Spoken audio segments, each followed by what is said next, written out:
नमस्कार, अभिनंदन, स्वागत। आप सुन रहे हैं जिंदगी लाइव। मैं हूं सुधीर मिश्रा। भारतीय संस्कृति के अंतर्गत न जाने कितने महापुरुष ने जन्म लिया और अपने व्यक्तित्व और कृतित्व के सहारे इस खूबसूरत धरा को पल्लवित और पोषित किया।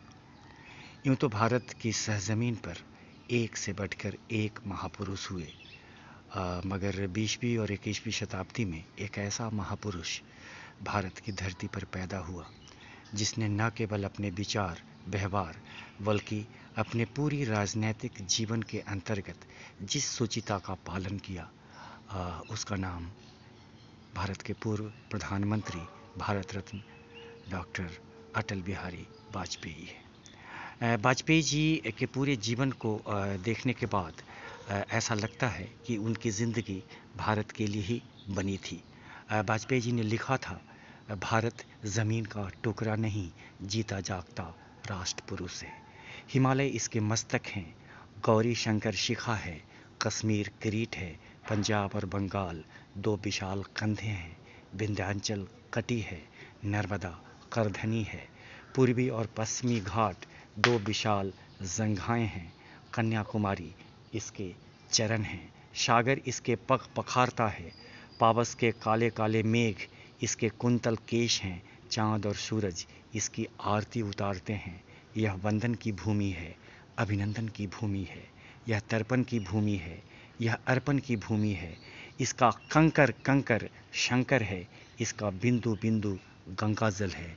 हम जिएंगे तो इसके लिए, मरेंगे तो इसके लिए। ये पंक्तियाँ स्वर्गीय अटल बिहारी वाजपेयी जी की है। वाजपेयी जी जितना बेहतरीन प्रधानमंत्री थे, जितने बेहतरीन व्यक्ति थे, उतने ही बेहतरीन कवि भी थे। उनकी एक कविता जो अक्सर मुझे याद आती है, उन्होंने लिखा, बाधाएं आती है तो आए, घिरे प्रलय की घोर घटाएं, पाँवों के नीचे अंगारे, सिर पर बरसे यदि ज्वालाएं, निज हाथों से हंसते हंसते आग लगाकर जलना होगा, कदम मिलाकर चलना होगा। आज के वर्तमान माहौल में जब हम क्षेत्रवाद, जातिवाद, मोहवाद, स्वार्थवाद में फंसे पड़े हैं, ज़रूरत है कि हम वाजपेयी जी की इन पंक्तियों को याद करें। उन्होंने फिर लिखा, हास्य रुदन में तूफानों में, अमर असंख्यक बलिदानों में, उद्यानों में वीरानों में, अपमानों में सम्मानों में, उन्नत मस्तक उभरा सीना, पीड़ाओं में पलना होगा, कदम मिलाकर चलना होगा, कदम मिलाकर चलना होगा। अटल बिहारी वाजपेयी ने वर्षों पहले ये जब कविता लिखी थी तो हम भारत के लोगों के लिए लिखी थी, और अंत में उनकी ही यह कविता कि उजियारे में अंधकार में, कलकछार में बीच धार में, घोर घृणा में पूत प्यार में, क्षणिक जीत में दीर्घहार में, जीवन के सत सत आकर्षक अरमानों को दलना होगा, कदम बढ़ाकर चलना होगा। आप सुन रहे थे जिंदगी लाइव सुधीर मिश्रा के साथ। अगली बार फिर मुलाकात होगी, तब तक के लिए इजाज़त दीजिए। जय हिंद।